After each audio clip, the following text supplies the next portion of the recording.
सोचिए अगर आपको पता चले कि आपके वो पड़ोसी जिनको आप उनकी छत पर रोज घूमते हुए देखते हो, जिनके बच्चे रोज आपको खेलते हुए दिखते हैं, उन्हें मरे हुए तो कई महीने हो गए, तो आप पर क्या बीतेगी। दोस्तों, आज की ये कहानी एक ऐसे ही सच्चे हादसे के बारे में है। एक ऐसा हादसा जिसमें पुलिस भी शामिल हुई और खूब जांच पड़ताल भी हुई, पर किसी को भी समझ नहीं आया कि वो हादसा हुआ तो हुआ कैसे।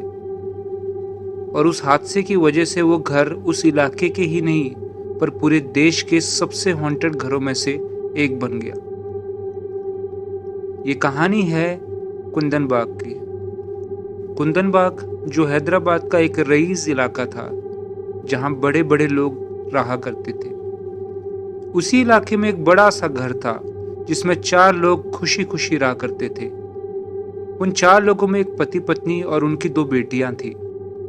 वो सभी लोग अपना जीवन बड़ी खुशी से जी रहे थे।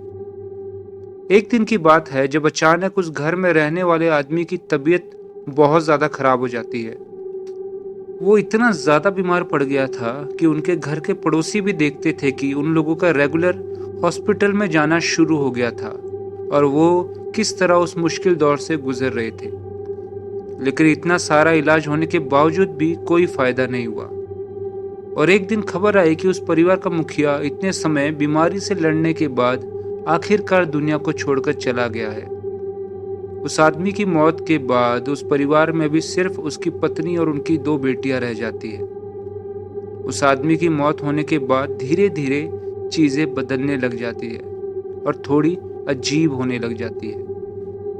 बात ऐसी थी कि जब से उस आदमी की मौत हुई थी, उसकी पत्नी ने उस घर से बाहर निकलना पूरी तरह बंद कर दिया था। यहाँ तक कि उसने अपने पड़ोसियों से मिलने तो दूर, उनसे बात तक करना भी पूरी तरह बंद कर दिया था। उन्होंने अपने बच्चों का भी घर की बाउंड्री के बाहर खेलने कूदने के लिए जाना बंद कर दिया था। ये सारी चीजें उनके पड़ोसी भी देखते थे और उन्हें लग रहा था कि शायद अपने पति की मौत के बाद वो औरत पूरी तरह टूट गई है और इसीलिए वो दुनिया से दूर रहती है। धीरे धीरे वक्त गुजरता है और उनके सभी पड़ोसी अपनी अपनी लाइफ में बिजी हो जाते हैं। उसी इलाके में एक इंसान भी आता रहता था जो उस इलाके के हर घर की जानकारी रखता था। उसकी नज़र उस इलाके के एक एक घर पर रहती थी, क्योंकि वो इलाका बहुत सारे रईस लोगों के घरों से भरा हुआ था। वो इंसान पेशे से एक चोर था और बड़े लंबे समय से उस इलाके की जांच पड़ताल कर रहा था। उसे उम्मीद थी कि एक न एक दिन वो उस इलाके में एक बड़ा हाथ मार पाएगा और बहुत कुछ चुरा पाएगा। इसी उम्मीद के साथ एक दिन जब वो चोर उस घर के बारे में सुनता है जिसमें बस वो औरत और उनकी 2 बेटियां रहती है, तो उसे उस घर में चोरी करने का मौका दिखता है। वो कुछ दिन उस घर की अच्छे से जांच पड़ताल करता है और अच्छे से पता करता है कि वो औरत किस टाइम जागती है, किस टाइम सोती है, किस टाइम वो छत पे आती है और किस टाइम उस घर की लाइट्स बंद हो जाती है। कुछ दिन ऐसे ही ऑब्जर्व करने के बाद एक अंधेरी रात को वो चोर उस घर में चोरी करने के इरादे से किसी तरह अंदर घुस जाता है। घर में घुसते ही वो चोर सबसे पहले उस घर के ग्राउंड फ्लोर में जाता है। उस फ्लोर में जाने के बाद वो चारों तरफ देखता है, पर उसे वहां कुछ भी कीमती नहीं दिखता है। वहां कीमती चीजें ढूंढते हुए उसे कुछ मिलता तो नहीं है, पर उसे उस फ्लोर में घूमते हुए कुछ अजीब तरह की बदबू आ रही थी जो उसे सहन नहीं हो रही थी। कुछ ना मिलने के कारण वो चोर उस घर के फर्स्ट फ्लोर पे चला जाता है और वहां भी कुछ कीमती सामान ढूंढने लग जाता है। उस फ्लोर पे भी उस चोर को कुछ नहीं मिल रहा होता है और बस वो बदबू ही उस फ्लोर को पूरी तरह से घेरे हुई थी। उसको समझ नहीं आ रहा था कि वो बदबू आ कहां से रही है। वो बदबू ऐसी थी कि मानो किसी ने कोई मीट का टुकड़ा बहुत समय से वहां फेंका हुआ हो और इसी वजह से वो पूरी तरह सड़ चुका हो। वो उस बदबू को ढूंढते हुए उस फ्लोर के बेडरूम की तरफ पहुंचता है। बेडरूम के पास पहुंचते ही उसने उस बेडरूम का दरवाजा धीरे से खोला।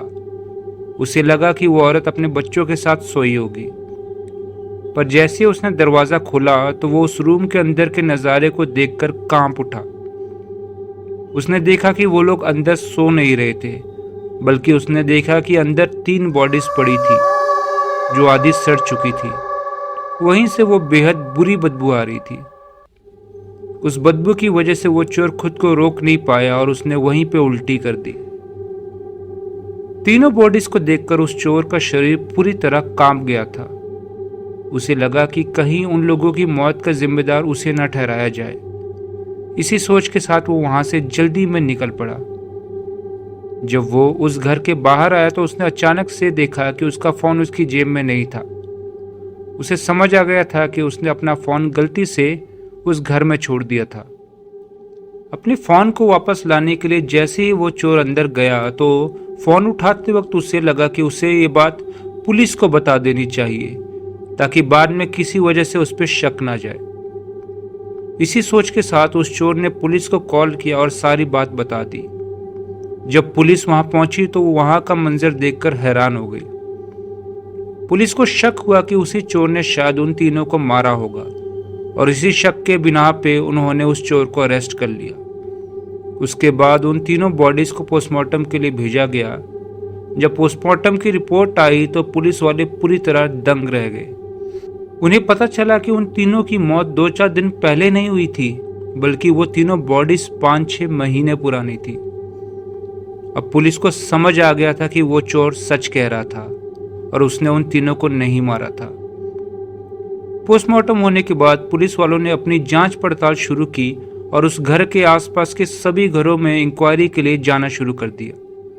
इंक्वायरी के टाइम जब पुलिस वाले उस मरी हुई औरत के पड़ोसियों के घर गए तो पड़ोसी ये सुनकर शॉक हो गए कि उन्हें मरे हुए 5-6 महीने हो गए थे।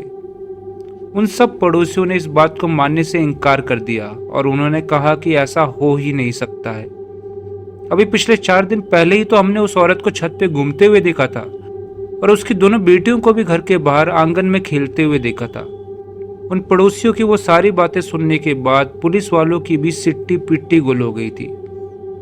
जब पुलिस ने दोबारा से जाकर उस घर की तलाशी की तो उन्हें उस घर में कुछ काला जादू का सामान मिला, जिससे उन्हें समझ आ गया कि वो औरत काला जादू भी करने लगी थी।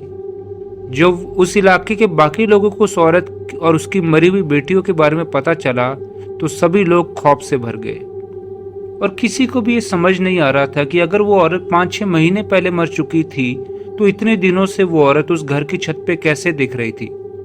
उस दिन के बाद से आज तक वो घर एक हॉन्टेड हाउस के नाम से जाना जाता है। आज भी जब लोग रात के समय उस घर के बाहर से गुजरते हैं तो उन्हें उस घर की छत पे वो औरत घूमती हुई दिखती है।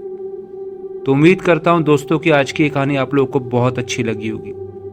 आपको अगर हमारी स्टोरीज अच्छी लग रही है तो इस चैनल को सब्सक्राइब करके बेल आइकन ज़रूर दबाएं ताकि आगे आने वाली वीडियोस को भी आप देख पाएं। अगर आपके पास भी ऐसी कोई कहानी है और आप चाहते हैं हम उस कहानी को अपनी आवाज़ दें तो डिस्क्रिप्शन में दी हुई मेल आईडी पे अपनी कहानी ज़रूर भेजें। तब तक के लिए मिलते हैं किसी और रात एक नई कहानी के साथ।